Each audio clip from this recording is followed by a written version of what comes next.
Kod jogo manie sekta mar limbe kod ohala e kaonti Mombasa kone thoth magawa kata hotels sanodich kaluwore kod kwan welo mathoth matimo limbe Mombasa to chutho jod bura mawuok e pinje Afrika madhi nyime kod tuke mopogore opogore Mombasa kunendo. Kane oloso nyasi mar moko taya mar yiend Christmas, apisa maduong' e migawo mar limbe kod ohala Pauline Oginga ne okoni otende kata magawa mathoth sani osechopo kwan atamalo 100 gino makoro kelo yuto kod buonjo ne jogo manie sekta noendo.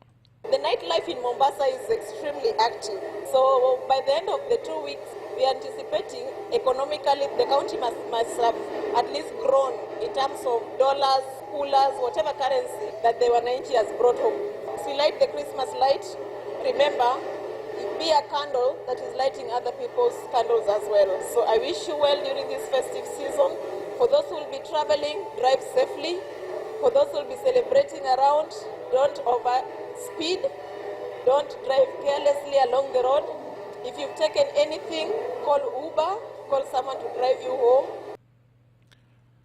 Maendi okone sani giketo sani koro giketo temo kata temo gayo wach dhungruok mag nyamburko e chuny boma kaluwore kod kwan mathoth mag welo ka wego ohala kotelnegi kod John Yegon bende jotend arita mondo mi omede jiwo arita Mombasa. Piem mar tuke noendo gikoni okelo dhano mohewa 3,000 mabiro dhi nyime kod tuke gigo endo e thuolo mar chiegni jumbe 2. We welcome everybody down to Mombasa. We welcome them for Christmas. We have a fantastic theme for this Christmas, which is called the Tribal Safari, where we'll be experiencing all cuisines of Africa to share with our guests. And also we have curated extremely well sought out city tours through the ocean. There's nothing like a city tour through the sea. Not through the walking, but through the sea. You get to see the history of Mombasa and the culture of the people, as well as experience the street food that is Mombasa.